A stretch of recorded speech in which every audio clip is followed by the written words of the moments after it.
It's not in a factory or an office. It's the 65 million family caregivers. And if that is you, I understand the journey you're on. Peter Rosenberger has been a caregiver for 4 decades. He's the host for Hope for the Caregiver, Saturday mornings at 7 Central on AFR.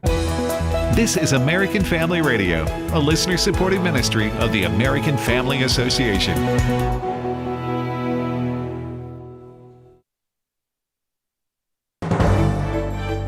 American Family News, I'm Rusty Pugh. House Oversight Committee Chairman James Comer announced on Friday that he wants to investigate companies linked to Minnesota Congresswoman Ilhan Omar's husband. Chad Pergram has more from Capitol Hill. Omar and her husband saw their wealth jump from $51,000 to as much as $30 million in recent years. Omar claims no wrongdoing, but she says gains came from her husband. Income from spouses is often under scrutiny. Among the income sources, the consulting business run by her husband and an investment in what appears to be a defunct winery operation in California. Lawmakers say people often score investment opportunities once they reach office. President Trump meets with Israeli Prime Minister Benjamin Netanyahu Wednesday in Washington about talks with Iran, while Iran's foreign minister threatened U.S. military bases in the region a day after the discussions. But President Trump still thinks Iran will come to a deal. Yeah, there's a deal that would be acceptable, but the one thing, and right up front, no nuclear weapons. If we could have made that deal 2 years ago, we would have made that deal, but they weren't willing to do that. Now they are willing to do it, so they're willing to do much more than they would have a year and a half ago. U.S. Ambassador to Israel Mike Huckabee was asked if strikes against Iran are inevitable. I don't know that they're inevitable, but if Iran doesn't think President Trump will strike, if they keep just fooling around with these negotiations and they're not serious about taking them somewhere, they have a very short memory. Let's go back less than a year ago. If they stand behind that mule once again, there's going to be a resounding kick. Republican and Democratic leaders in Congress continue to disagree about funding for the Department of Homeland Security. Ohio Congressman Michael Ruley says Democrats will purposely let a shutdown happen so they can win the midterms. They're trying to get out the vote for the midterms, and I think it's working as far as the Democrats go. I can't tell you how many people I've had come up to me as far as Democrats saying that, oh, we're not going to fund ICE. ICE is already funded till 29, so you're going to hurt FEMA. Pennsylvania Democrat John Fetterman thinks a government shutdown is all but certain. I absolutely would expect that it's going to shut down. I know that we, the Democrats, we provided, I think it was 10 kinds of basic things. And then the Republican pushed back quickly, saying that that's like a Christmas wish list and that they're non-starters. The issue of males and female sports may be on the ballot in 4 states this November. Chris Woodward has more. One of the states is Maine, where a campaign known as Protect Girls in Sports Maine gathered signatures to get their sheers vote. During a recent appearance on Fox and Friends First, Protect Girls in Sports Maine lead petitioner Leyland Strife said they got more signatures than necessary. Mainers are common sense people. They understand that males should not be in female spaces, and I think that this is indicative of how the vote will go in November. The Maine initiative does need to go through a period of evaluation from the Secretary of State, and Strife said there is a chance that lawmakers will try to pass their own measure. But Strife would prefer lawmakers stay away at this point. They have not been able to show up in the past. Our state legislature nor the Maine Principals Association to be able to solve this issue. We don't want them to. They don't get to claim victory at the end when Mainers have showed up and shown what they actually think about this issue. We should allow the democratic process to play out. We should allow this to go to the ballot in November and let Mainers show once and for all they want to protect girls' sports. Similar measures have been introduced in Colorado, Nevada, and Washington State. Now, supporters of males and female sports say it's about inclusivity. However, opponents argue that it's unfair, unsafe, and a violation of a female's Title IX rights to have to compete against males. And finally, millions of Americans are facing cold weather advisories due to strong winds.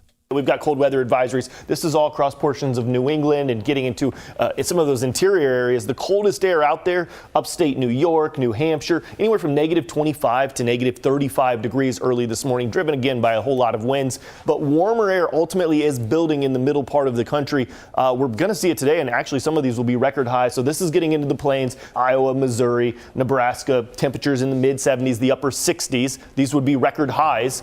That's Adam Klotz reporting. For American Family News, I'm Rusty Pugh. Choosing a university is an important decision, and visiting campus can make all the difference. Blue Mountain Christian University invites prospective students and families to experience campus at our Spring Preview Day on Wednesday, March 4th. During Preview Day, you'll meet faculty, explore academic programs, learn about scholarships, experience chapel, and see what life is like in a Christ-centered campus community. Learn more and plan your visit at bmc.edu. Welcome to Today's Issues, offering a Christian response to the issues of the day. Here's your host, Tim Wildmon, President of the American Family Association.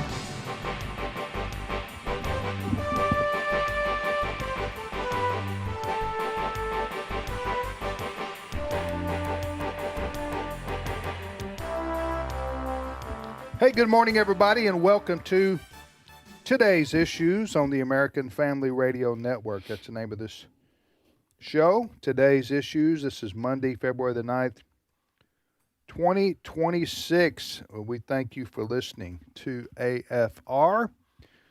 Joining me in studio is Ed Vitagliano. Good morning, Brother Ed. Good morning, Tim. Chris Woodward. Good morning. Good morning, Chris. Fred's off today, right? He sure is.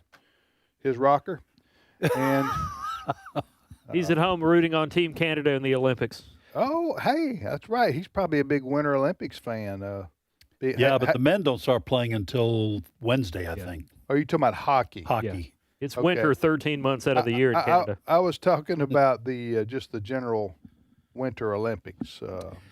I like the Winter Olympics. Most of the stuff. Mm-hmm. You don't see it every 4 years, most right. people, most Americans, unless you're... Can't get enough of that curling.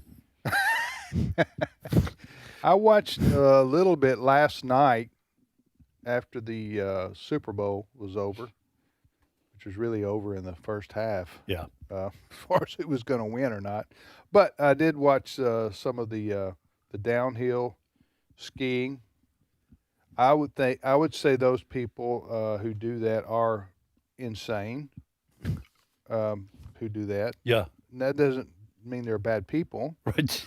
They're great athletes. Insane people are. They're great athletes, but the reason I say that is I watched sadly the Lindsey Vonn. Yeah. She wiped out broke her leg. We have the audio if you want to play it. Yeah, I think we will play that. But they were the reason I bring this up, they were showing the vantage point of the skier. Mm-hmm. Which I had not seen before. So they had the camera up there at the top of the mountain. And what I mean by insane is you look down there and I go, nobody who would do this. That's the insane part. I don't mean mentally ill. I mean just you would be crazy nuts to do something like this. Of course, but man, they fly down there going 70. They were going 70 miles an hour. Yeah. These downhill skiers. Yeah. And anyway. They get 70 miles an hour? Yes, they do. 70 miles an hour. 70 miles an hour. Can you imagine? I did. That's what you go on the interstate. Mm-hmm. If you're legal. Unless you're in Texas and it's 100. Right. Or Montana where they had no speed limit. Right. But, well, I do want to play this. This was, so we were going to play it maybe later in the show. But this is Lindsey Vonn she's won gold medals in the past. Oh, yeah. Downhill. She's one of the greats. Is she in her 40s? Early 40s. Early 40s, which is phenomenal. She had qualified and was going to represent our country, the United States, again. And then the other day, she tore her knee, an ACL. Mm-hmm. Yeah. And she's had a history of knee injuries going into this despite game. A torn ACL, I don't even know how you ski on that. But she decided to try it again, and again, remember she's going for the gold, and she's this is what happened right here. Well, by the way, let me just give some of her pedigree here. Okay. She won 4 World Cup overall championships with titles 2008, 9, 10, and 12.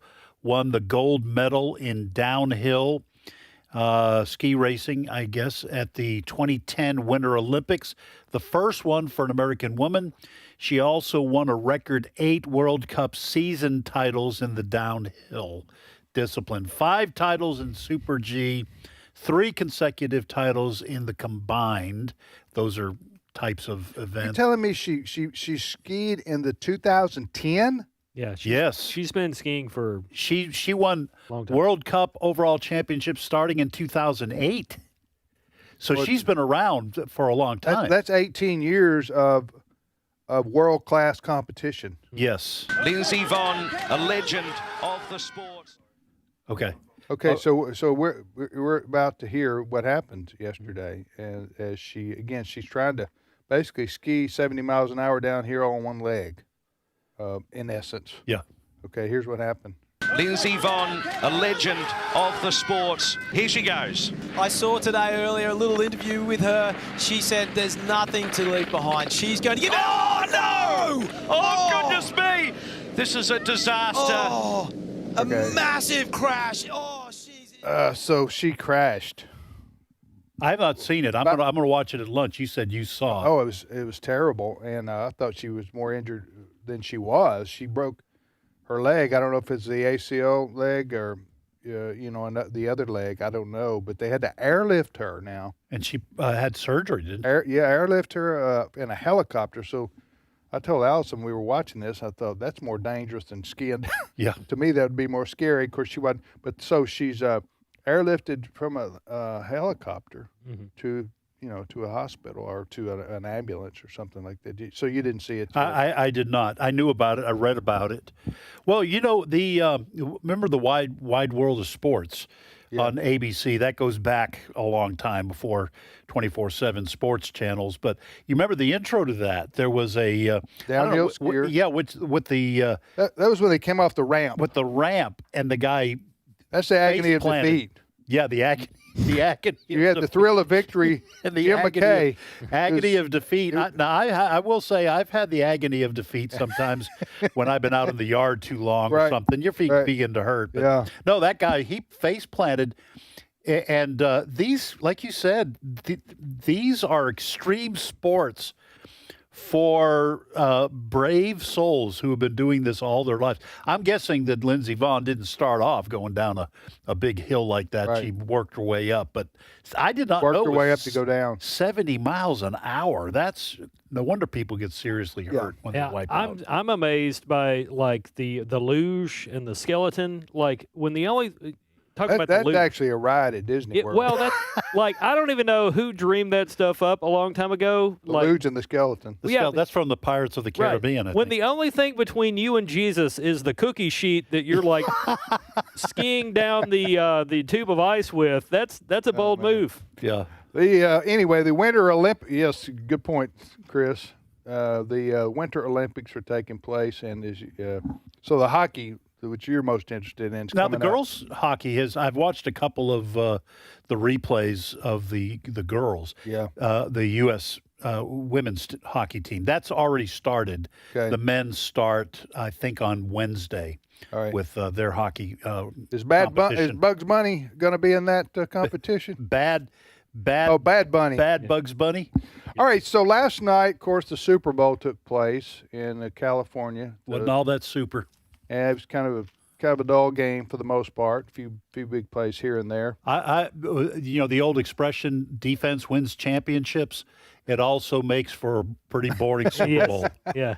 All right, so but sort of all eyes were on the halftime show because it had been very controversial. I did not watch the halftime show. It was a singer/rapper named Bad Bunny, which most Americans had never heard of, I would say. But he was chosen by the NFL to do the halftime show.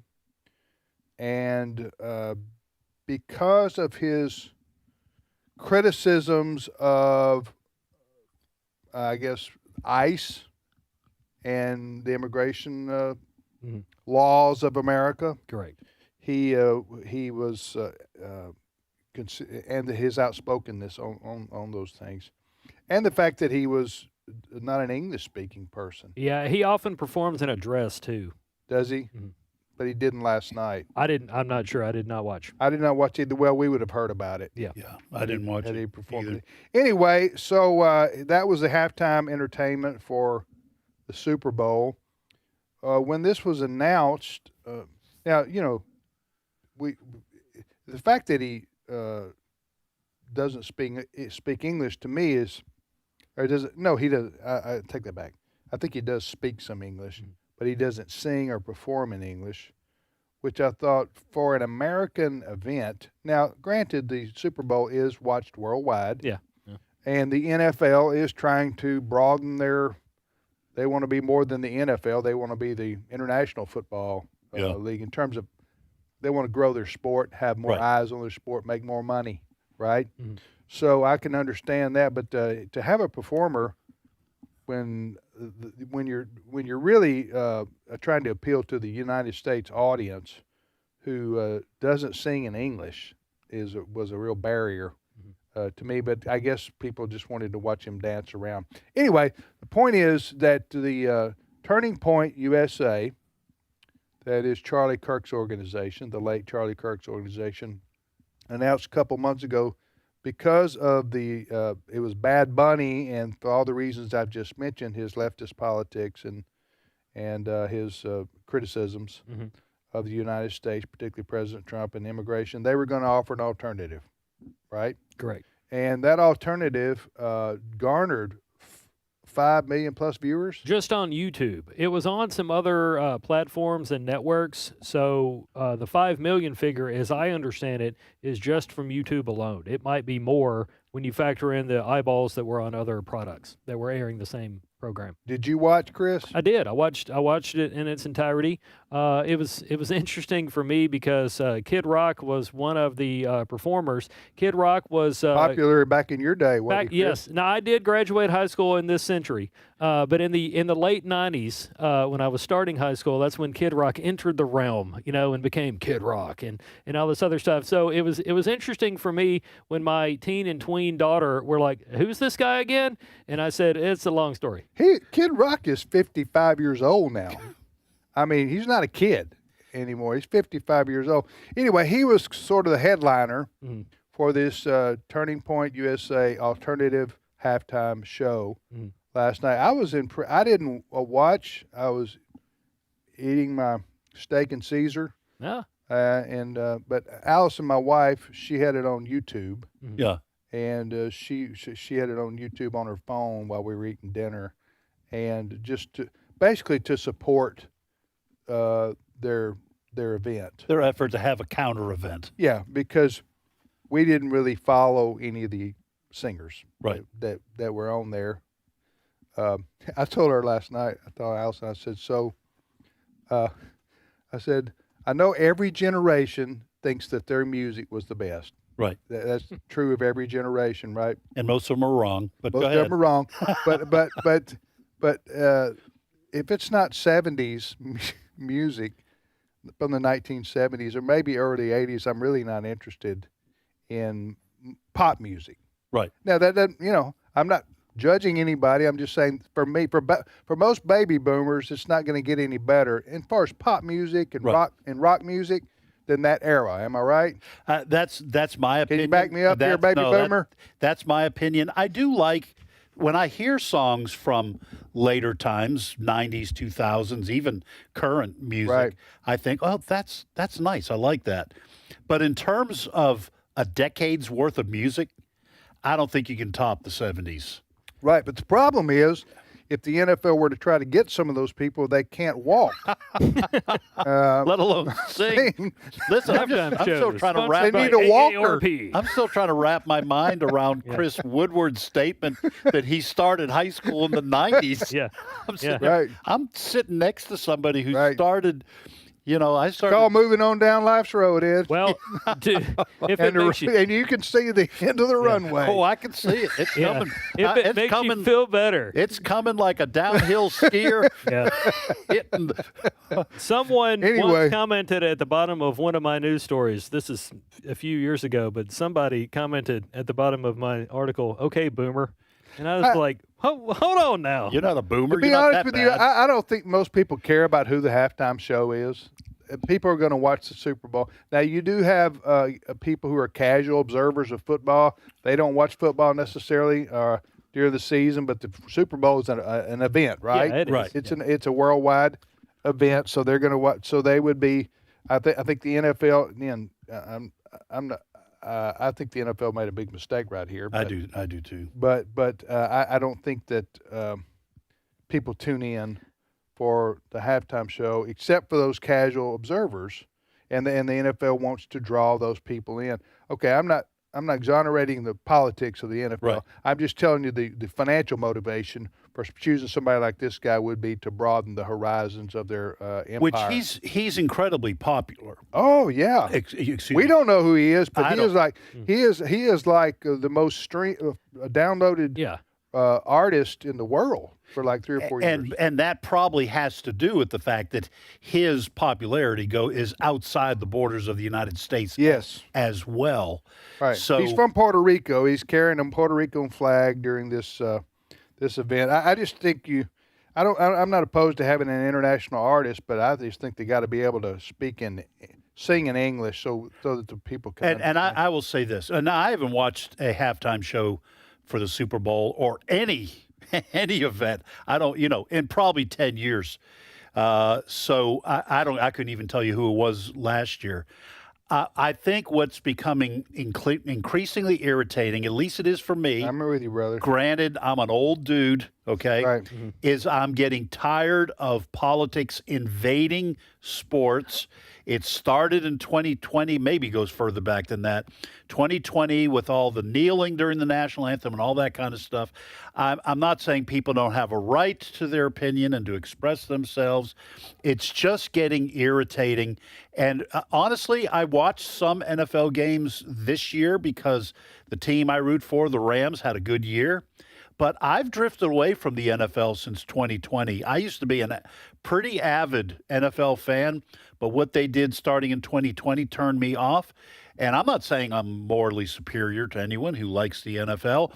I'm just saying I don't enjoy it as much. Right. Because I don't want to hear what this guy, Bad Bunny, thinks about our country. And I don't like the fact that Roger Goodell, who leads the NFL, I don't know if he's president, CEO, whatever his position is, ignoring the fact that this guy, Bad Bunny, whatever his real name is politically kind of toxic to a good percentage of the people in this country. And I don't think it's a smart business model for the NFL to be angering. Bud Light and all these other corporations have caught on a little bit before the NFL. You don't anger half your audience, and probably more than that when it comes to football. You don't anger half your audience with political nonsense. People don't want to hear it. I think 60 years into the Super Bowl now, let's do something different. Like, don't even have a musical entertainer next year. I say we bring back Up With People. Do some games. I mean, like, pick five people from the audience to do some kind of competition, and the winner gets to sit in the VIP suite for the rest of the game eating steak. I mean, there's things you could do that are different, that are not going to offend. Somebody is going to be offended out there. What is Up With People? We had an Up With People singer.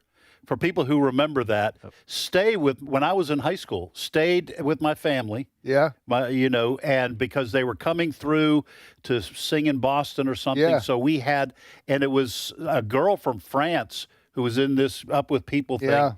Man, she was pretty. Up with people, but that was people. It was uplifting. You know what I think they ought to do? What's that? Go back to marching bands. Have some marching bands come out. I honestly think that would be fun. I would recommend if they're considering marching bands at any point in the future to get the Jackson State University marching band, the Sonic Boom of the South. I hope this doesn't sound very well known, racist in any way. Right, because you're not. I'm not. No, Listen, I can verify that. You cannot beat a black college marching band. It is a ton of horns and drums. It's I'm very just good. Saying the choreography and the musical talent and the marching, all that. You know a lot about that, don't you? No, Yeah. I know. I mean, you know enough to analyze it. Yeah. Am I right? And critique it. And Oh, yeah, critique when it it. comes to dancing and marching. Listen, they are just phenomenal. Jackson State, some of these others, Grambling. Yeah. I would watch that. Yeah. I would watch that all 30 minutes of halftime. Okay, so anyway, we'll move on here. But I think the NFL, if they want to come back next year and do something that's widely popular with a lot of Americans, you have one of the top country acts. Yeah. They haven't had a country act headline in 20. Now I'm not a huge country music fan, but I know enough to say this.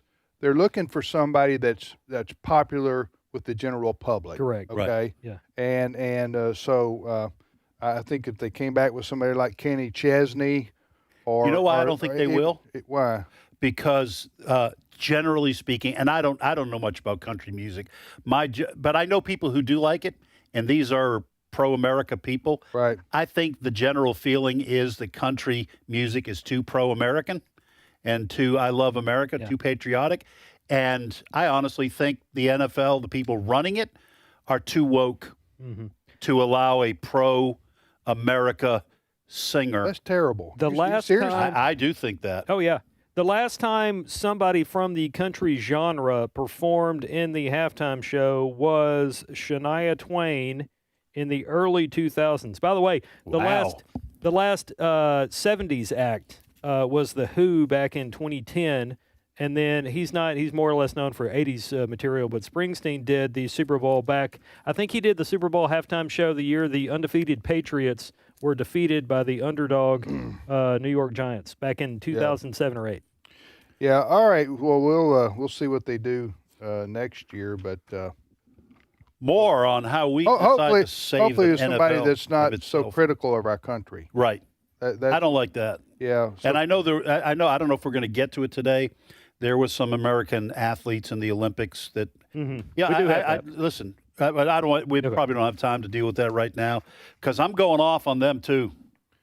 Are you? Okay. Yeah, well, we can come back. We can come back to that later. Well, it's going to be ugly. Stick around. Well, listen. We don't have to talk about what they said right now exactly, but I just want to say this. If we're going to say that people have free speech and Americans do have free speech, I just think people need to be more responsible with their speech, right? Because we don't want people. Yes, do these athletes have a right to speak out? I mean, when some athlete praises Jesus Christ, I go, yay. Right. You know, I do care. I do like that. Right. But when they talk about, you know, we're on stolen land, then I go, why don't you go find you some land that's not stolen out there in the, you know. See, now you're going to make me say it. I'm going to say it. Okay, say it. I'm going to say it. You just say it. And we had a couple athletes that were asked questions about ice and all that. Not the Super Bowl, at the Winter Olympics. At the Olympics. American athletes at the Winter Olympics. Yes. And I think the policy, listen, yeah, free speech, absolutely, but not on the taxpayer's dime. And Okay, the U.S. Olympic Committee gets taxpayer money. I think the U.S. Olympics Committee's policy should be if you're asked a question after your event about U.S. politics, you decline to answer and offer to answer any question related to the athletic event. Yes. And if you break this rule, you're off the Olympic team. You're paying back all the money we've paid because that's not your job. We talked about this morning. Once the Olympics are done and you're out on your own, talk about it all you want. Right, then you're just a private citizen. You're a private citizen. But this goes to all the other stuff we're talking about.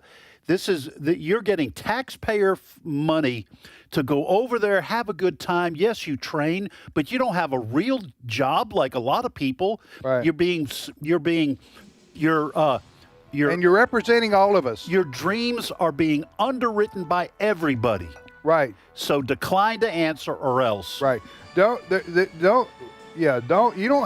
Every athlete doesn't have to comment on the politics of the day in the United States. They're athletes. Why should their opinion matter more than the They guy only- running a they- 7-Eleven? When these guys, like these three of them, I don't know which part of the Olympic team they were on. Skiing, U.S. and they're saying basically they're embarrassed to be Americans now. And I'm going like, well, just quit then. Yeah. No, they don't want to quit because they want to have their cake and eat it too. Right. And frankly, I don't like their attitude. They want they want the celebrity and the money and the potential for the gold medal. Yeah. They don't mind that. Right. But they're embarrassed of the red, white, and blue. Yep. All right, we'll be back momentarily. Stay with us.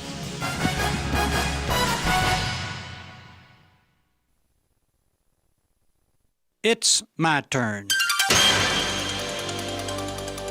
Here is your host for My Turn, Don Wildmon. I picked up a mail order catalog the other day and placed an order. It was a simple process, and it never entered into my mind that I would not get what I had ordered. For all of the reputable mail order houses today have guarantees that the merchandise will be as described, or it can be returned for full credit. Time was when that wasn't true. Back before 1872, if you placed an order from a catalog, your chances of getting what you ordered, merchandise as described in the catalog, were slim. For up until then, deception and outrageous fraud were more the rule than strict ethical dealing. But in 1872, a man who later was to become famous because of the mail order business published his first catalog. It was a one-pager with 163 items listed. That man and his catalog were to change the course of the mail order business.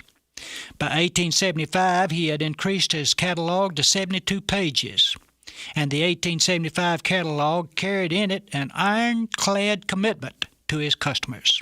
That policy, which still stands today, read like this: we guarantee all of our goods. If any of them are not satisfactory after due inspection, we will take them back, pay all expenses, and refund the money paid for them. Later, that man included not satisfactory to include even a whim. The pledge, now commonplace, was unheard of in those days. And it wasn't long till his competition joined in line. They were dismayed by the move and felt certain disaster would result from it, but they had no choice. One man did what he believed right and best, and the others had to join in or get out. Why is it, not only in business but in other areas as well, that we are afraid to do that which we know is right and best? Why is it that we accept politics and other institutions as crooked and deceitful? Why do we think we have to do that which is wrong simply because everyone else does it, or because it's always been done? A man who goes against tradition and finds what is right can expect opposition. It's bound to come. But the odds are on his side that in the long haul, his method of honesty will prove successful. I can recall an incident when the Galilean went into the temple and upset the tables of the money changers. What had begun as a good service had become one filled with graft and corruption. But he dared to be different. He would not fall into line with dishonesty. And before long, that system he attacked disappeared. A person doesn't have to be dishonest simply because it's the accepted way. Every person can do what he knows to be right. It may not be easy, and he may not be accepted by his peers, but he will be right. And being right is worth far more than being accepted. Today, the mail order business is a multi-billion-dollar-a-year concern, and it continues to grow at about 8% each year. The man who changed the mail order business into one of respectability and honesty was a man by the name of Aaron Montgomery Ward. His company still does business today. This has been My Turn with Don Wildmon, a production of the American Family Association. In him we were also chosen as God's own, having been predestined according to the plan of him who works out everything by the counsel of his will, in order that we, who were the first to hope in Christ, would be for the praise of his glory. Ephesians chapter 1, verse 11 and 12. American Family Radio. This is Today's Issues. Email your comments to comments@afr.net. Past broadcasts of Today's Issues are available for listening and viewing in the archive at afr.net. Now, back to more of Today's Issues. Okay, welcome back, everybody. As promised, we're going to play the 10-minute set from Bad Bunny last night at the Super Bowl. In case you missed it, we know that you will thoroughly enjoy it. Now, it is in Spanish. So our Spanish listeners will get a kick out of it, I'm sure.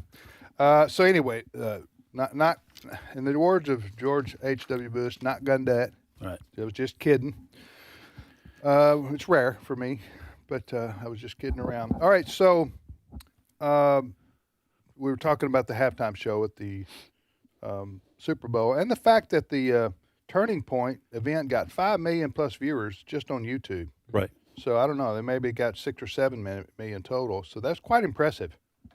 Now, you're not going to be able to compete with a live performance at the Super Bowl, which is carried by NBC around the world. And You know, and YouTube and probably everywhere else. That's not even a fair comparison. But I think most people were looking to see, could the Turning Point event even draw 1 million or 2? And the fact that they drew 5 million on YouTube, I think, is quite impressive. Well, look at it this way. Does the NFL want those viewers back next year? Well, then you're going to have to ensure that you're not insulting part of your audience. Now, if you think 5 million is not that big a deal, fine. But the people who pay for ads during the halftime show may disagree. Right. And I'm not totally versed on this, but I do know in the corporate world, on TV ads, they want a demographic. They want like a, 25 to 50-year-old demographic. That's what they're trying to appeal to get brand loyalty going into the future. Well, they don't care about me because they look at me and they say, hey, you don't have much you're of yesterday's future left. news, man. You don't, you're you're down to your last 20. And so hey, I'm pulling for 20. But you have disposable income. That's what I don't understand. Yeah. All right. What'd you say? I said that's what I'm pulling for, another 20 at least. All right. Well, so anyway, congratulations to the people there at Turning Point USA for putting on that event and for getting that kind of an audience. And by the way, and for offering a pro-patriotic alternative. What do you say? I was going to say, and congratulations to the Seattle Seahawks. As a Rams fan, it's hard to even say the words Seattle Seahawks. I despise them as a team and as an organization. Right. But winning. But they won. They did a great job, and there are, my understanding, a lot of Christians on that team. Yeah. And so. So listen, it's just football. No. Listen, it's just football. When I say I can't stand the Seattle Seahawks, I'm just playing a role as a fan. Congratulations. And congratulations to the New England Patriots. They made it all the way to the Super Bowl. So, again, you don't think God cares? I do not. Okay. Who wins? I also do not care. No, I do care if it's my team. No, I don't think he cares about that. I think he cares about the people who play. I agree. Totally. I don't think. Hey, listen, maybe we'll have Scott Lindsay on, my friend from Logos Bible Software. Yeah. He sent me a picture last week of a team meeting that he was able to have with some of the Seattle Seahawks. This has nothing to do with the Super Bowl game. Right. Okay. I'm just talking about he was able to. God opened some doors for him to do some ministry with a lot of the Seattle Seahawks players during the season. Yeah. During the season. And God's opened doors for him to go into other NFL teams, which has been to teach them the Word of God and to reach them. And can I just say, and I know we have a guest actually sitting in studio waiting on us, but let me just say this. There are people out there, Christians, who love God and they think sports is not important. I think culturally speaking, sports can be very important. And here's my theory on this. I think it drains away aggression, the natural aggression that humanity has. Doesn't prevent wars, doesn't prevent crime, but I think it drains away some of that in a kind of a community, a way that is important to communities. You're going deep here, brother. Huh? You're going deep. Well, I like just, into psychological effects. I just think it. There's nothing evil about. There may be something. Now I'm going too far. There may be something evil about some sports. I'm not saying. I'm just saying, broadly speaking, friendly competition, even fiery competition between high schools and colleges. I think that a lot of people enjoy that. It's helpful to it's a break from the normal routine of life. Yeah. I think that's why people enjoy sports. And obviously, people team sports. can make it an idol, and I'm not talking about that. That can be true about almost anything. Yeah, you can make an idol out of fishing. Right. Which is make an idol out of an 8-pound bass. Yeah. Some people do. They frame it. Yes. To put it in their house. Or they put antlers up on their wall when they go hunting. Yeah. All right. So looking at you, Brent Creeley. I don't talk to Wesley, my son. He's got like a trophy case of these things. Got them all marked from year to year. I also think there's nothing wrong with that. What, having big buck's antlers up there in your man cave? You took its life. But you ate it. So I think that's biblical. I'm sorry I got us off on it's biblical. A tangent. That's all right. You're listening to Today's Issues on American Family Radio. Tim, Ed, and Chris. We're delighted to have in studio with us Michael Dukes from Samaritan's Purse. Of course, most everybody knows that's the ministry that Franklin Graham started, humanitarian relief and helping people who have suffered from the consequences of natural disasters. That's their specialty. And they do that in the name of the Lord Jesus Christ. Amen. As they share the gospel everywhere they go. And Michael is in town. He did devotion for our staff this morning. That was powerful. Invited him to join us. Good morning, Michael. Hey, good morning, guys. Thanks. Appreciate you having me. So, Michael Dukes, what's your role with Samaritan's Purse? So I serve as regional director on our donor ministries team. I'm based in Athens, Georgia, and I serve our donor partners across Georgia, Alabama, and Mississippi. So what are you doing in Tupelo today? Yeah, so because I do serve our donor partners in this state, and I'm here for the first 4 days of this week, just connecting with those in which we're co-laborers with, and such as us. Yeah, such as you. So now, but are you here too in part because of what happened in North Mississippi relative to the ice storm? Not directly getting involved. However, this afternoon I will be taking part in a press conference. The Mississippi Manufactured Housing Association is having a press conference this afternoon here in Tupelo. In 2023, when the tornadoes came through the Delta, we worked alongside with several manufactured home builders here in the state to help get families back in their homes then. And in 2024, there was a number of homes dedicated. And these are not just the traditional manufactured homes that we put them into, they're reinforced. Even down to having the central bathroom in these mobile homes, manufactured homes, are steel reinforced. They use 2x4s and sheetrock instead of just the particle board. They're more sturdy. And so anyway, this afternoon, in acknowledgement of the partnership that we've enjoyed with MMHA, we're going to have a homeowner, a family that we've supported there, and it's just an opportunity to. How many states does Samaritan's Purse work? How many states do you work in? You're international too, right? We are global, Samaritan's Purse. Absolutely. Yeah. I think we've had a presence in all but 2 of the U.S. states where we've worked in. Okay, so those are obviously states that have not had natural disasters. I want to move there. Do you know what states those are? I'm going to guess it's probably a Dakota. Is one of them, but that's awfully cold there. I think I'll stay put. Listen, to me, cold weather is a natural disaster. That's my thoughts on that. I do want to correct one thing. I was brought up to respect my elders. Yes. So. Is that me? You're looking at me? I'm not looking anyone directly in the eyes right this moment. Okay. But. So Franklin is largely attributed as the founder of Samaritan's Purse. However, there's a gentleman named Bob Pierce who back in the day started both Samaritan's Purse and, if you're familiar with World Vision, yes, child sponsorship. Bob was a West Coast guy, loved the Lord, traveled the world, and saw the impoverished conditions that especially the vulnerable, the women and children in particular, were a part of, and he started Samaritan's Purse in 1970. I didn't know that. I'm sorry. I He thought sure didn't know Franklin that. Graham Don't did. apologize. Not at all. Yeah. He took a young Franklin Graham kind of under his wing at the time and traveled the world with Franklin and exposed him there. And Franklin was deeply engaged in the ministry.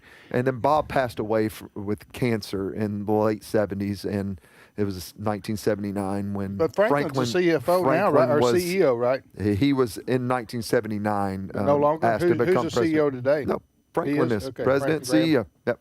Now, I think what you guys do is really important. You addressed this morning in our devotion. You know, I'm not saying go over it, but the body of Christ. Sometimes Christians or even other people will say, well, AFA, you guys are concerned with politics and culture. I think the church I think you should be doing this over here. The fact of the matter is the body of Christ is really big. And it seems to me Christians ought to be busy doing what God has called them to do. And if everyone's doing that, the body of Christ is going to be meeting all sorts of needs. Because what Samaritan's Purse does is hugely important for the testimony of Jesus Christ and the love of God.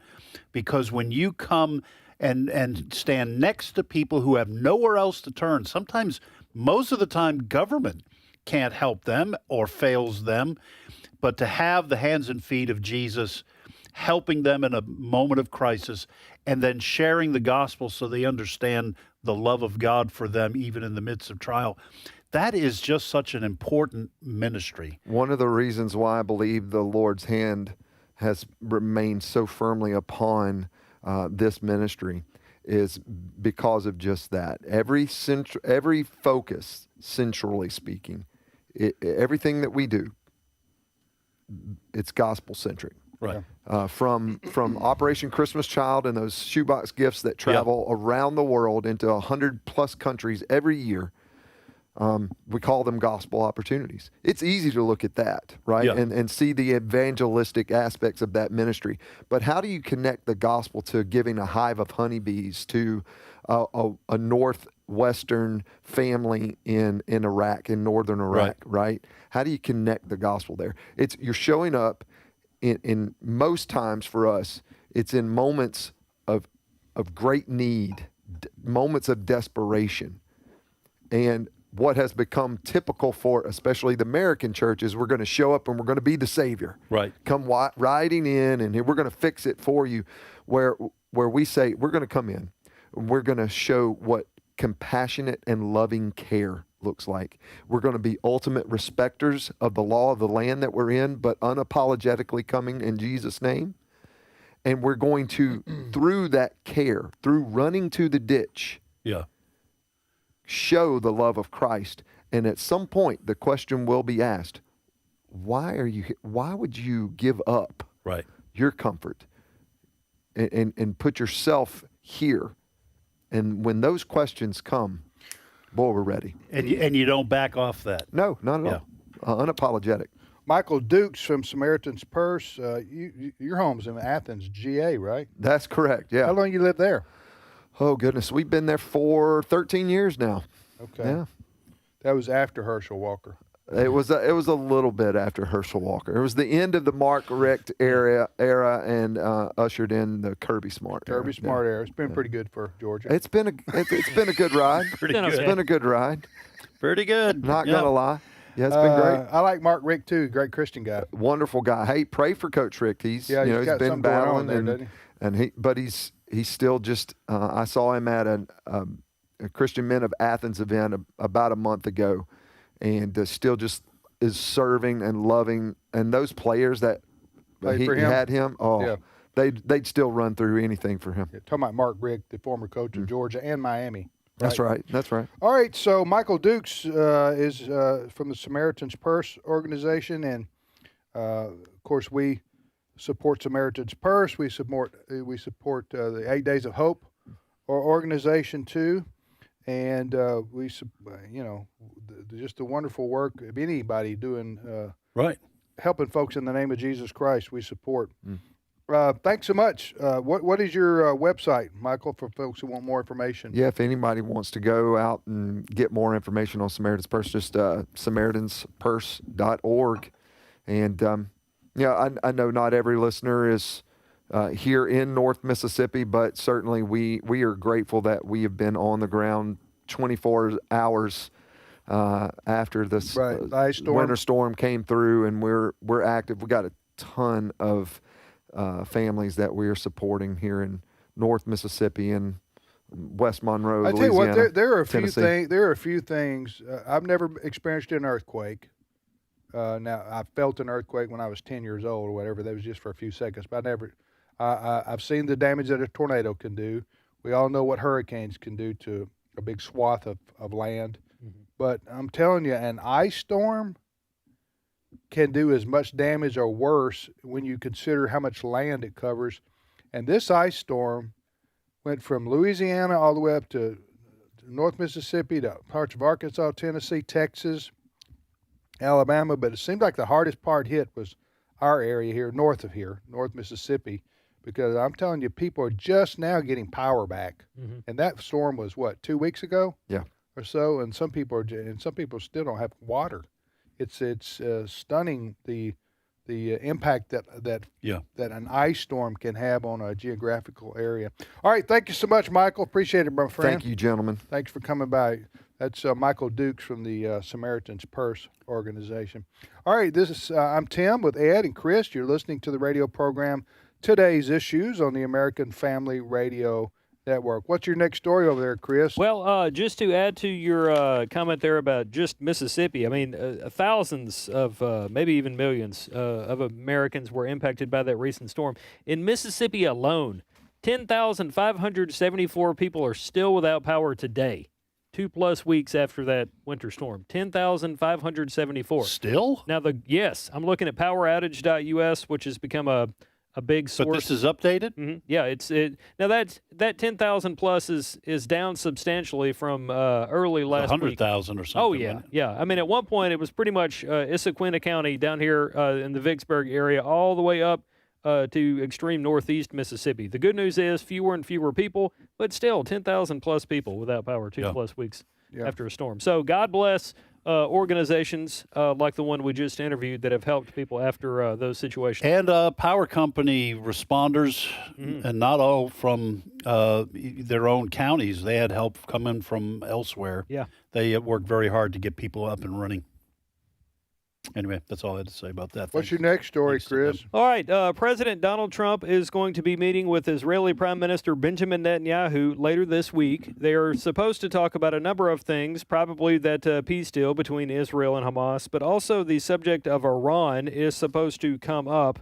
And, a lot of people have been watching and waiting to see what, if anything, President Trump might do to Iran, based on the fact that a few weeks ago, he was telling people in Iran to hold on, help is on the way. That was when they were protesting the Islamic regime in the streets, and some people were being executed for their demonstrations against the government. Somebody that is talking about this is President Trump himself. I've got a couple of bites, Trump and then Ambassador Huckabee. Let's do President Trump first. This is him on Air Force One talking about his upcoming meeting with Bibi. Clip 7. Yeah, there's a deal that would be acceptable, but the one thing right up front, no nuclear weapons. If we could have made that deal 2 years ago, we would have made that deal, but they weren't willing to do that. Now they are willing to do it. So they're willing to do much more than they would have a year and a half ago. He's talking about what, if anything, are you going to tell or expect from Iran here. Somebody else that's weighed in on this is our U.S. ambassador to Israel, Mike Huckabee. He told reporters that strikes on Iran are not inevitable, but they're still a possibility. Clip 8. I don't know that they're inevitable, but if Iran doesn't think President Trump will strike if they keep just fooling around with these negotiations and they're not serious about taking them somewhere, they have a very short memory. Let's go back less than a year ago. If they stand behind that mule once again, there's going to be a resounding kick. So, Chris, let me ask you this. I've been trying to, in reading, trying to figure out what the president's end game is here. Is the president only talking about Iran not getting nuclear weapons, or is the president talking about regime change? Do we know? Yeah, I mean, he may be keeping those cards close to the vest. Well, a number of reports going back to late last week when they had talks in Amman with Iranian officials, members of the Trump administration I'm talking about. A number of news reports going into and coming out of those meetings talked about how the U.S. does not want Iran to have nuclear weapon capabilities, which obviously is something they've been very interested in. They were doing research on that. We bombed some of those operations last year, the clips we just heard. But and it's hard to get into the mind of President Donald Trump, okay? Right. I'm guessing here.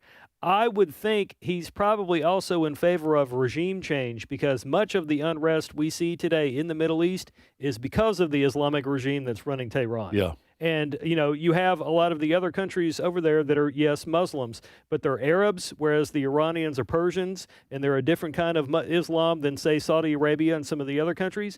And a lot of the instability over there is due to the troublemakers that are, in Tehran versus Riyadh. And I will say this, Iran, in supporting terrorist organizations, to me and to some of the experts that I've read, seems to be driving for Islamic revolution in countries that are favorable to the West or are not radical enough, like Saudi Arabia, Jordan, some of these other places. That's why I think people, even Muslim countries, are not happy with Iran, because Iran wants the Arab street, so to speak, to erupt and create radical Muslim regimes rather than stable ones that are willing to work with the West. Let me ask you this question. So are you for American bombing Iran? No. I'm for regime change, you mean? Yeah. No. I'm not for that. That seems to be where we're headed. It does seem to be where we're headed. Now, I think good would come out of it because those mullahs are keeping that country enslaved. And like I said, they're keeping the radical Islamic movement alive with money. But I am just very wary of just saying, well, we're going to overthrow your government. I think there are unintended consequences to that. Do you not think that President Trump is boxing himself in sort of here? That is, if moving all these military assets to the Middle East, telling the Iranian people help is on its way. I think that was a mistake. Telling the Iranian people help is on the way while they were in the streets protesting. That's what he told them. Yeah, that to me that's a mistake, and here's why. I'm fine with sending aircraft carrier groups over there so that you leave all your options on the table. You've got sufficient force in place to do whatever you want. I don't think we should have given the impression that we were going to militarily support the protests, because I think that encouraged the protesters, and the Iranian leadership slaughtered them. I've heard over 36,000 people have died at the hands of these butchers. I certainly would be okay with if we had to bomb some more nuclear facilities to make sure that they do not get a nuclear weapon. To me, that's to protect the United States. I am very leery with overthrowing governments. We've done a lot of that in our past. So have a bunch of other people, a bunch of other countries. I think when President Trump said help is on the way, I think he should not have promised something he was not willing to commit to. Mm-hmm. And sometimes not saying what you're doing over there is even more weighty. But you heard what Mike Huckabee just said. Mike Huckabee, who is our friend, he's the ambassador. Yeah, he said it might. Israel, he said if you don't think Trump's going to use our military again against Iran, you better think twice. Well, the mullahs they're not going to step down. They'll engulf. They're not going to put themselves up for a vote. Is that what right. You're saying? That's not going to happen. Who's in favor of us staying? You think they're not going to do that? Whether they have a vote? Oh yeah, no, they're not going to do that. You're going to have to kill them, and Who's going to have to kill who? The United States is going to have to kill the mullahs or get the military over in Iran to perform a coup. The mullahs are not. Khomeini is not stepping down, and the mullahs are not giving up power. So that's where we're at. And what is the United States willing to do? I don't know. All right, we'll be back momentarily with more of today's issues. You don't want to miss this next segment, by the way. The views and opinions expressed in this broadcast may not necessarily reflect those of the American Family Association or American Family Radio. Faith, family, freedom. American Family Radio. Their investment is only for Donald Trump. It's not for the Republican Party. And I think this is another thing that we as conservatives have failed to do during the entire arc of the Trump era is actually take the Trump voters and convert them into genuine conservatives. Start your weekdays with insight from Jenna Ellis in the morning, 7 o'clock Central Time on American Family Radio. This is American Family Radio, a listener-supported ministry of the American Family Association.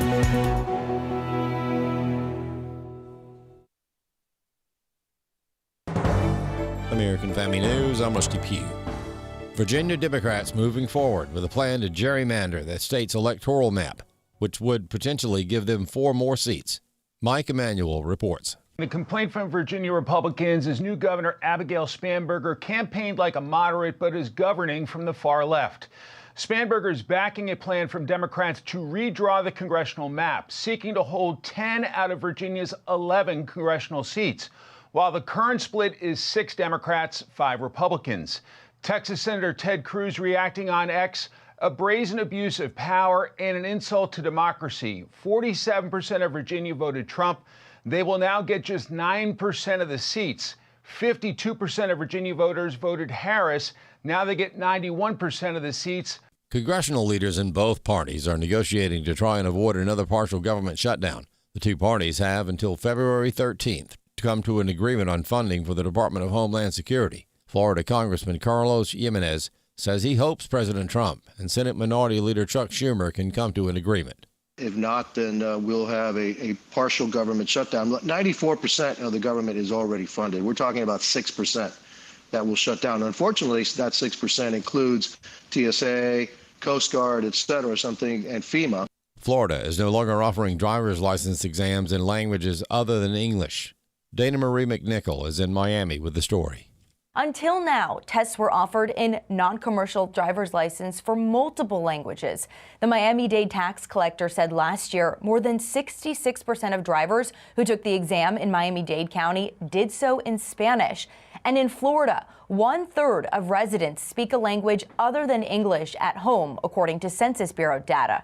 Now, Governor Ron DeSantis, he tells us that the change in policy is directly related to a fatal accident last summer when an illegal migrant who reportedly failed a roadside English proficiency test was arrested after making an illegal U-turn on Florida highway.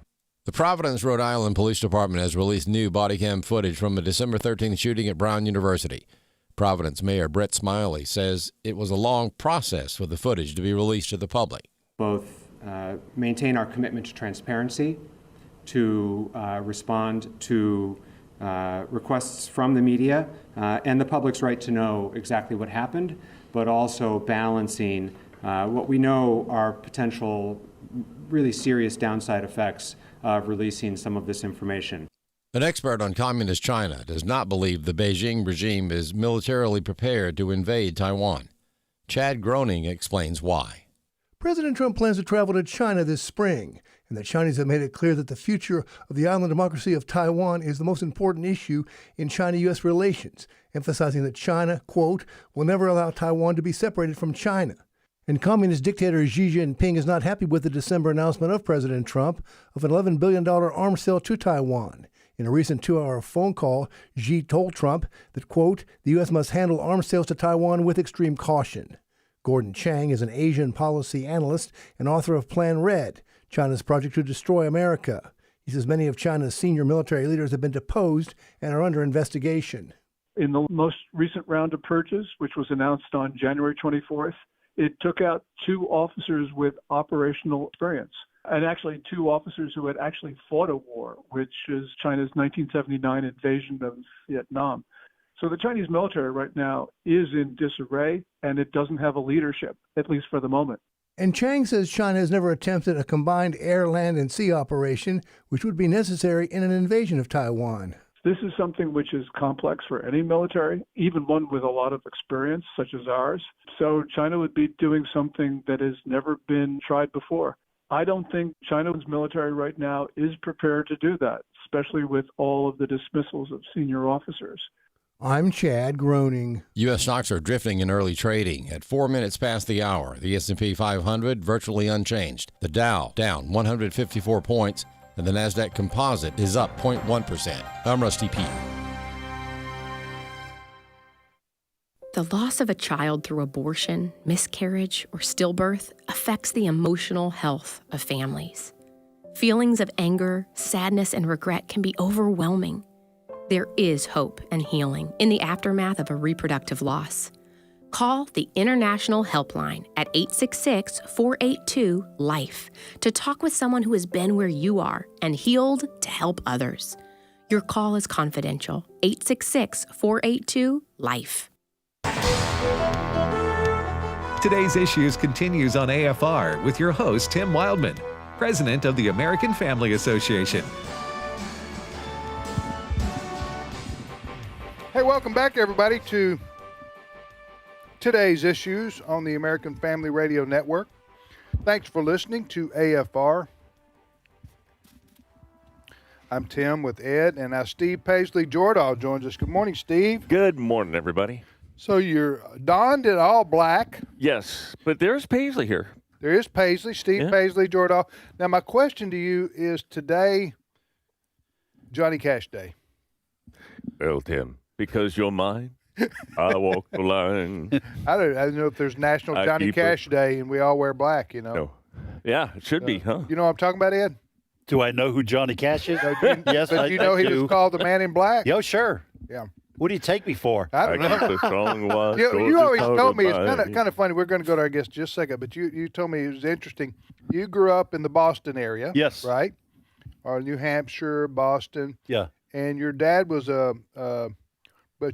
your dad was a huge country music fan. Yeah, right? back then it was country western. Right. I grew up listening to Hank Williams and Your Cheating Heart. Yeah, Your Cheating Heart, and I know he didn't love Johnny Cash. Had Johnny Cash albums. That's how you know who Johnny Cash. Oh yeah, you know, listen, and I think we had if I'm not mistaken, we had a Christmas album with all. Loretta Lynn and all those people singing. That's just funny to me that you're living in. Yeah. You know, where that's not the heart of country music. No, no. The Boston area. Yeah. And yet your dad's got all these country and, as you call them, they used to be called country and western singers. Yeah. I mean, he had his Frank Sinatra, and right, don't get me wrong. Right. Well, my mom he had had a diverse musical interest. Album of Zorba the Greek and all that kind of stuff. I had that one. Yeah. You did. Huh? Zorba the Greek. Yeah, well, I mean, it was his early stuff. Zorba's early stuff. His early stuff was his best stuff. Zorba. That Zorba, what a character. He sold out. He sold out later. But it is funny. My dad was a big country western fan. Yeah. All right, you're listening to Today's Issues. All right, Chris. No, Chris is not here any longer. Steve. Yes, sir. Set up our topic and our guest, please. All right. We have been talking about artificial intelligence on this show now, for a couple of years since it's raised it's become the technology that looks like it's going to be forming the future. And I have asked Colonel Bob McGinnis, who we've been talking to at AFR for years. You may know him also from his appearances on Fox News. He's a military analyst, but was so intrigued and concerned about artificial intelligence and its future with our humanity that he decided to write some books. He went to MIT, took some classes there. I don't know, Bob, maybe you got a whole degree from MIT, but artificial intelligence is something that you are taking very seriously. You have one book called AI for Mankind's Future. You have two others that are on their way out. Bob, welcome. Well, thank you very much. It's my pleasure. Let's start here, Bob. We keep talking about artificial intelligence being a transformational technology. We have been through several revolutions, technical revolutions, the Industrial Revolution being one, the Renaissance being another. Why is AI different than anything we've seen before? Well, Steve, it doesn't just change how information moves. Rather, it changes how people are formed in their thinking. It tells us to a certain degree what to think, what to value, and what to trust. And so anyone that has an iPhone or anyone that's dealt with ChatGPT or Gemini or any of these other GPTs understands that it operates at a massive scale. It personalizes the influence that it delivers because it sometimes talks to you by your first name, and it quietly substitutes for judgment. And that's the issue. If you look at Romans 12:2, what does it tell us? It tells us not to be conformed to this world. What does AI do? It rewards conformity. It rewards convenience and engagement. So it's a formative, entity, something that we've never really dealt with. And yet, I say that that's the church's responsibility, is to form who we are through Christ and not AI, but AI wants to substitute. I understand that you also have some there's some warnings that you have that are previewed in Scripture. I was reading, you sent me some test questions here, and Matthew 24 was something that you pointed out, and that's where it talks about the coming age and what we're supposed to look for. How does AI take us into what some people call the end times? Yeah, well, if you look at Matthew 24, it talks about deception in the last days. Well, it's going to be convincing. It's not going to be crude. We're not going to be able to necessarily dismiss it easily. And yet, AI excels precisely in that. It can make my voice sound like my voice when it's generated synthetically. It can recreate an image of me that my wife wouldn't know the difference. And so these dangers are real. And they're trying to replace the capacities that God reserved for human beings. And yet, it's something that is so persuasive in our culture that it is having a major impact on who we might become. And so my call is for pastors and, leaders of our, of the Christian church around this world to wake up to what this thing is doing. It's not neutral. It is going to form us into something that it wants us to be. And those that are writing the algorithms, those that oversee the stacking of the LLMs, they're going to be dictating what this culture is going to become. And we need to be very, very cognizant of that. All right. I'm sure you step in here anytime. Yeah, I by the way, Bob, this is Ed Vitagliano. Steve's going to kind of be directing most of this interview, but I can't help but jump in on some of this. Now, last week or the week before, there was a lot of brouhaha over something called Moltbook. I understand that initially everyone was told this was AI, but then then it came out that there was some human interference in this. But the thing that everyone was just kind of shocked by was this was apparently something like a Reddit thread where only AI agents could be involved. And it didn't take long before these AI agents were creating their own religion and were talking to one another about that. Now, as I said, it seems that there's somebody was having a little bit of fun with everybody. There were some humans that were in there kind of directing this. But it's not beyond the realm of possibility here that you could have AI agents that would start talking and having discussions about religion. And that's just kind of mind-blowing. Is that a real possibility here? No, it really is, Ed. Unfortunately, Salvific issues are, part of what the futurists in the AI world.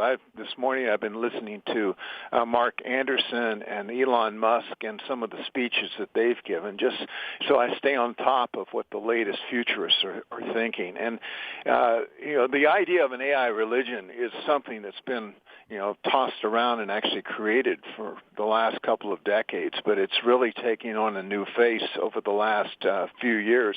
And unfortunately, in some places, AI is, preaching from the pulpit through avatars. It's certainly, providing sermons for, pastors, and it's doing a host of things. But being a religion, yes, I would argue that all you have to do is talk to the Sam Altmans of the world or the Eric Schmidts of the world and listen to their rhetoric.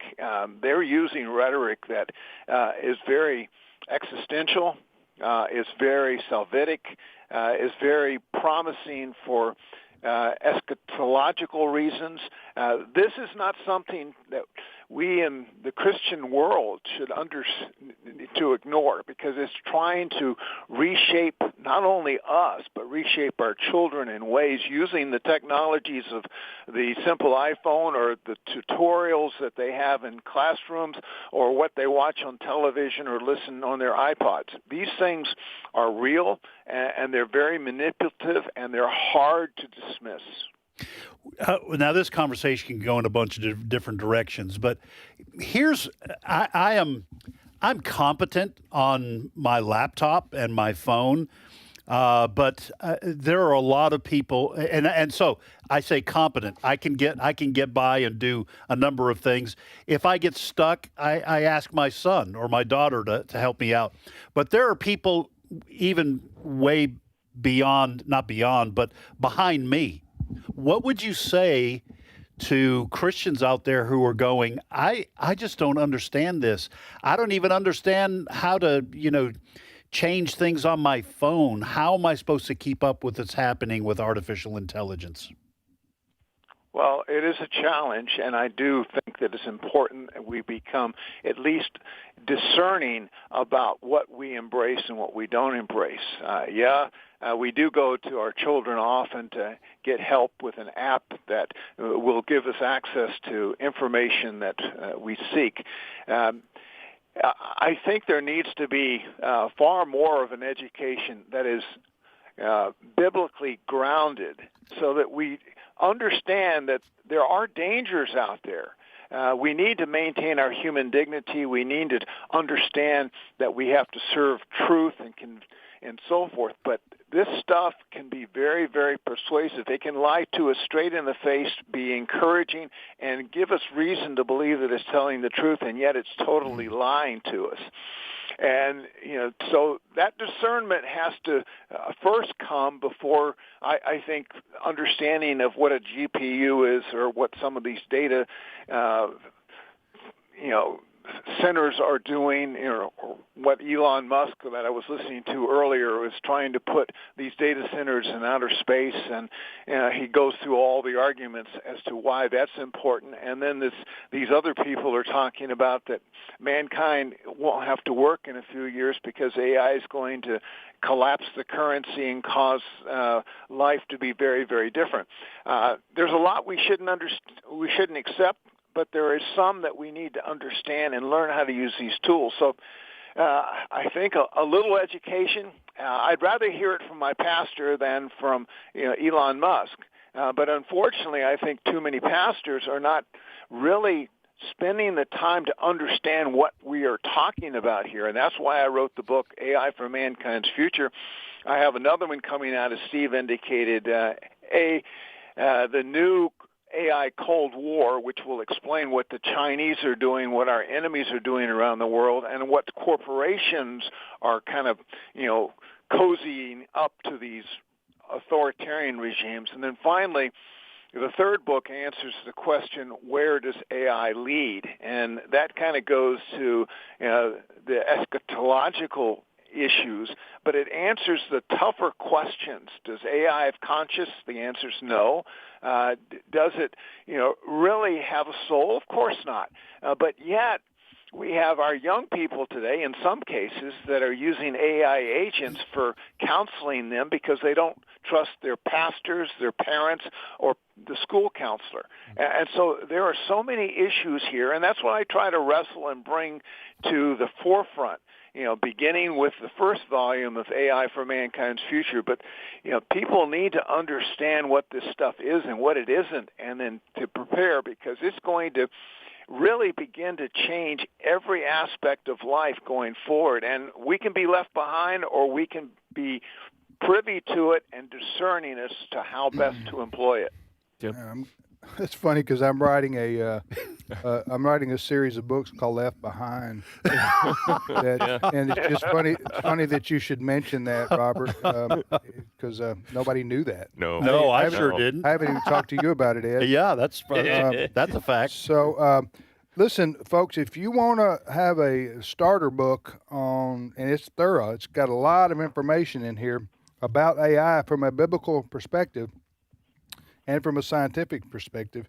The book we're talking about is written by our guest, Robert L. McGinnis, Maginnis, and the book is called AI for Mankind's Future, and subtitled A Christian Perspective on the High-Tech Revolution. How do you get the copy of this book? Is it available? Where can you get it, Bob? Well, a lot of people will go to Amazon, and it's certainly available there, but it's available, in other large retail outlets as well, Barnes and Nobles and so forth. I want to ask you this because you read in the I follow the news pretty closely, and you'll read in the news. I don't understand. I have a general understanding of AI, but you read in the news about these data centers that are being built across the country, maybe around the world. And the data centers are affiliated with artificial intelligence in some way. And you have you have a chapter in your book, chapter 10, and it's called AI and Raw Materials. AI and Raw Materials. So I don't know if that's associated with what I've just mentioned about these data centers that are being built, these giant, physically giant buildings that are being constructed across the country. Some in outer space, by the way, too. So, in outer space. But so talk about that at your chapter, AI and Raw Materials. What are you discussing here? Well, the raw materials piece is about how they extract rare earth metals and other minerals using artificial intelligence, because it's been very helpful at finding some of these in some pretty remote places, such as Greenland, which has been in the news, but also in eastern Ukraine and so forth. More specifically, your question deals with the electricity, the GPUs, yes, the water that's consumed by these data centers. And I live in Northern Virginia, where there are a lot of these that are popping up because Washington is really excited about artificial intelligence. We don't have the grid to support the electrical mandates of these data centers, because these GPUs, these graphic processing units, which are really the heart of AI, and you require tens and hundreds of thousands of these that are packed in these large facilities, and they do generate heat, and so they have to be cooled off. So what, interestingly, Elon Musk wants to do is, as Steve alluded to, is put them in space, and then we don't have the cooling issue. We can do solar panels to generate the power, and it won't take as much and so forth. But there are very, very serious requirements for the electrical grids, and we don't even produce enough of the generators to keep up. According to Elon, it will be 2030 right now before, if I put in an order for a electricity generator today, I wouldn't get it until after that, just because the mandate and the demands around the world are so high. Trillions of dollars are being sunk in this stuff, and it's trying to transform absolutely everything of life. And so, it's going to take more than a lion's share of electricity, approaching 20% by the year 2030. And then, of course, it's consuming a lot of clean water, which of course in arid places becomes a very serious issue. So that plus all the manufacturing for these facilities and all the GPUs that take rare earth metals, it's a major investment. So it's something that the proponents are going to push as aggressively as they can, and under President Trump's Genesis project, they appear to be having, great latitude in the federal government as well as across the rest of the United States on trying to beat the Chinese, who are incredibly competitive in this arena, to dominance. And if we don't do it, the Chinese will, and that has major implications. Okay, so there are some positive benefits. Well, I don't know. Can you have negative benefits? I don't know. You consequences. Consequences. You have that you read about that are coming even now, and they're coming in the next months or year near our timetable right here. That will greatly enhance our health, treat cancer. There are all kind of things. The robotic aspect of it. That's I guess you could look at that two different ways, but a lot of people say that it's going to greatly enhance our society and our economy and things of that nature. So what do you say? Give me one or two things that you think have great potential in terms of AI for doing good.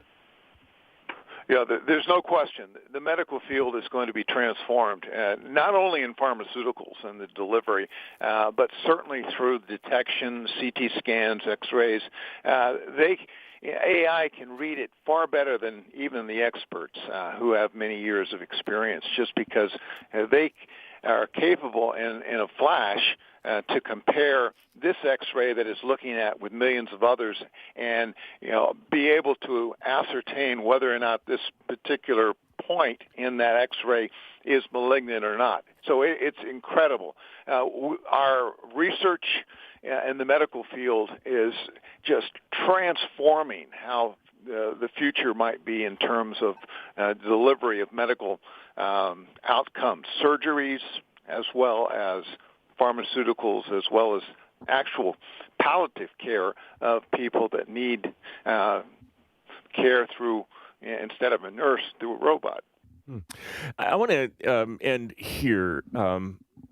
Bob, is there a discernment test that Christians can use when we're encountering different benefits or AI in general, in the church or at home? How do we discern the truth from fiction? Yeah, well, we have to ask key questions, Steve. Does using this preserve human dignity? Does it serve truth or convenience? Does it encourage virtue or dependency? Does it assist or replace judgment? Does responsibility remain with the human, or is it delegated to the robot or to the AI that voice that's speaking to me through the speakers that are attached to my computer that are tethered to either ChatGPT, Gemini, or one of these other GPTs, or an AI agent that my company uses at work, who's trying to make a name for itself in my industry, because now companies are having hundreds, if not thousands, of AI agents that are basically being employed along with the human workers. Now, what's interesting among the futurists, Steve, is that they see the declining birth rate in the world, and they're saying in order for nations to continue to prosper, they need to embrace AI, because AI is going to assume a lot of jobs, and it's also going to make the jobs that we humans do much easier. And perhaps in agriculture, certainly I mentioned mining, and retail, which for anyone using Amazon on a regular basis understands, there are other areas in which AI is doing some phenomenal work. And I think it's critical that we embrace it, but embrace it with discernment, and those discernment questions I just went through. All right. The book is AI for Mankind's Future. What's the second book, and what's the third book, and when do we expect those? Well, in April, you'll get the new AI Cold War, and that's going to tell you things outside this country that you just didn't know. And the third one is really, I think, every pastor that I know I'm going to give a copy to, because it's the final algorithm. It's really about the tough questions that you must ask, and also how this might fit in eschatology. You know, the end times scenarios. This is just a hand-in-glove fit. All right. Thank you, You Bob. understand AI. You understand Scripture. It fits. Speaking of the end of time, it's the end of time for this show. And thank you, Bob. Appreciate it very much, my friend. Thank you very much. That's Bob McGinnis, MAGINNIS. Thank you, Ed. Absolutely. Appreciate it. Steve, my thanks pleasure. to Chris Woodward. And Brent Creeley, our producer. Michael Dukes from The Duke of Samaritan Hazard. Purse. And, all right, Cole Green, our videographer. We'll see you tomorrow. AFA Stream. It sounds like it could be a